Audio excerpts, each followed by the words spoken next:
या नहीं, उसकी सांसें चल रही हैं या नहीं। अगर उसकी सांसें चल रही हैं तो उसे आराम से बिठाएं, रिलैक्स कराएं और उसके कपड़ों को ढीला कर दिया जाए। और अगर उसकी सांसें नहीं चल रही हैं और वह होश में नहीं आ रहा है, तब जाकर सीपीआर की प्रक्रिया को अपनाएं। अगर मरीज पहले से ही दिल का रोगी है और वह होश में है तो उसे वो दवाइयाँ दें जो वह पहले से ही ले रहा है। कैसे देते हैं सीपीआर? सीपीआर देने के लिए आपको सबसे पहले 3 चीज़ों को चेक करना होगा। ABC। ए से मेरा मतलब है एयरवे। यदि मरीज के मुंह में कोई सेक्रीशन या उल्टी है तो उसके मुंह को इस तरह साइड पे करके उसके मुंह से सेक्रीशन और उल्टी को निकालना होगा। और आपको यह भी चेक करना होगा कि उसकी जीभ मुड़ी हुई है या नहीं। अगर मुड़ी हुई है तो उसे उंगलियों के सहारे जगह पर लाना होगा।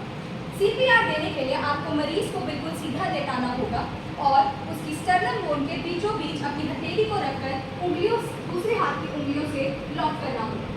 और अपनी सीपीआर देने के लिए आपको अपनी कोहनी और कंधों को होगा। सीपीआर देने के 2 तरीके होते हैं, पंपिंग और माउथ टू माउथ रेस्पिरेशन। इसका रेशियो 30:2 होता है।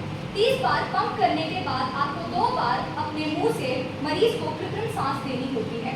सांस देते समय आपको यह ध्यान रखना है कि मरीज का सिर पीछे की तरफ और उसकी ठोड़ी ऊपर की तरफ हो और उसका नाक अच्छे से बंद कर ले।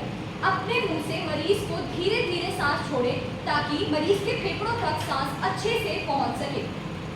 और यह प्रक्रिया आपको तब तक करनी है जब तक मरीज खुद से सांस ना लेने लग जाए या फिर वह होश में ना आ जाए। जब तक मरीज होश में ना आए तब तक ये प्रक्रिया चलती रहनी चाहिए। अगर आप बच्चों में यह प्रक्रिया कर रहे हैं तो आपको दोनों हाथ की 2 उंगलियों से उनकी स्टर्नम बोन के बीचों बीच प्रेस करना होगा और कृत्रिम सांस देनी होगी। यह प्रोसेस करने का रेशियो भी बड़ों के रेशियो जैसा ही होता है। क्या है सीपीआर का महत्व? दिल का दौरा पड़ने के 1 घंटे तक गोल्डन पीरियड होता है। इसी गोल्डन पीरियड में आप सीपीआर या कोई भी प्रक्रिया देकर मरीज की जान बचा सकते हैं। यदि किसी व्यक्ति को सीपीआर आती हो तो वह मरीज के लिए संजीवनी का काम करता है।